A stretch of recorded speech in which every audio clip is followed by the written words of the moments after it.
Chapter 5. A Tempest, a Shipwreck, an Earthquake, and what else befell Dr. Pangloss, Candide, and James the Anabaptist.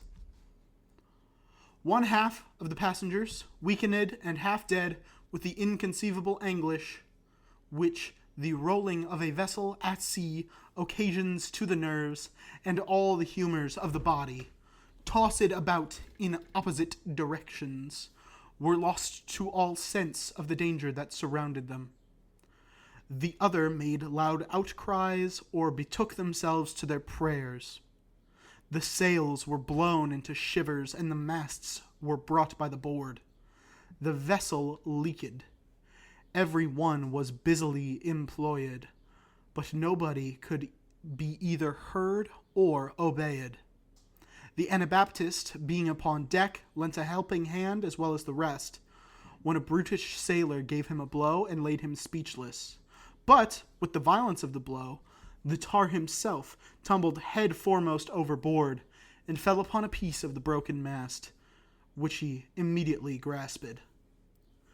Honest James flew to his assistance and hauled him in again, but in the attempt was thrown overboard himself in sight of the sailor, who left him to perish without taking the least notice of him. Candide, who beheld all that passed, and saw his benefactor one moment rising above water, and the next swallowed up by the merciless waves, was preparing to jump after him, but was prevented by the philosopher Pangloss, who demonstrated to him that the coast of Lisbon had been made on purpose for the Anabaptist to be drowned there.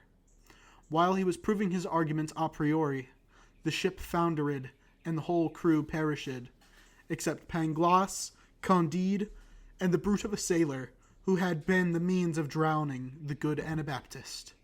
The villains swam ashore, but Pangloss and Candide got to land upon a plank. As soon as they had recovered a little, they walked towards Lisbon. With what little money they had left, they thought to save themselves from starving after having escaped drowning. Scarce had they done lamenting the loss of their benefactor and set foot in the city, when they perceived the earth to tremble under their feet, and the sea, swelling and foaming in the harbor, dash in pieces the vessels that were riding at anchor. Large sheets of flames and cinders covered the streets and public places. The houses tottered and were tumbled topsy-turvy, even to their foundations, which were themselves destroyed, and 30,000 inhabitants of both sexes, young and old, were buried beneath the ruins. The sailor, whistling and swearing, cried, "Damn it, there's something to be got here." "What can be the sufficing reason of this phenomenon?" said Pangloss. "It is certainly the day of judgment," said Candide. The sailor, defying death in the pursuit of plunder, rushed into the midst of the ruin, where he found some money, with which he got drunk, and after he had slept himself sober, he purchased the favours of the first good-natured wench that came his way, amidst the ruins of demolished houses and the groans of half-buried and expiring persons. Pangloss pulled him by the sleeve. "Friend," said he, "this is not right. You trespass against the universal reason, and have mistaken your time." "Death and zounds," answered the other. "I am a sailor and born at Batavia, and have trampled 4 times upon the crucifix in as many voyages to Japan. You are come to a good end with your universal reason." Candide, who had been wounded by some pieces of stone that fell from the houses, lay stretched in the street, almost covered with rubbish. "For God's sake," said he, "get me a little wine and oil. I'm dying." "This concussion of the earth is no new thing," replied Pangloss. "The city of Lima in America experienced the same last year. The same cause, the same effects. There is certainly a train of sulphur all the way underground from Lima to Lisbon." "Nothing more probable," said Candide, "but for the love of God, a little oil and wine." "Probable," replied the philosopher. "I maintain that the thing is demonstrable." Candide fainted away, and Pangloss fetched him some water from a neighboring spring. The next day, in searching among the ruins, they found some eatables with which they repaired their exhausted strength. After this, they assisted the inhabitants in relieving the distressed and wounded. Some, whom they had humanely assisted, gave them as good a dinner as could be expected under such terrible circumstances.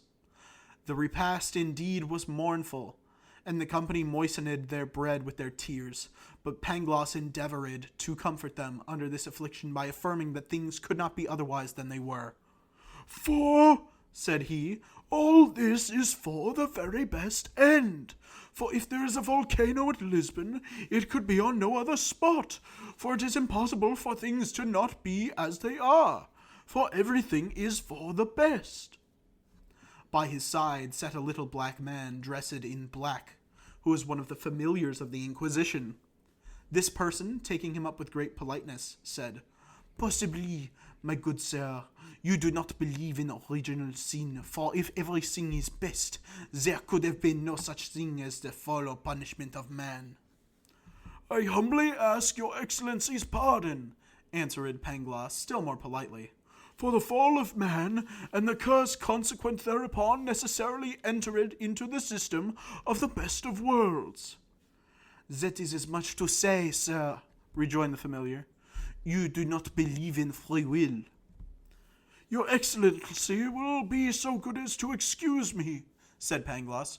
"Free will is consistent with the absolute necessity, for it was necessary we should be free, for in that the will—" Pangloss was in the midst of his proposition when the familiar made a sign to the attendant, who was helping him to get a glass of port wine.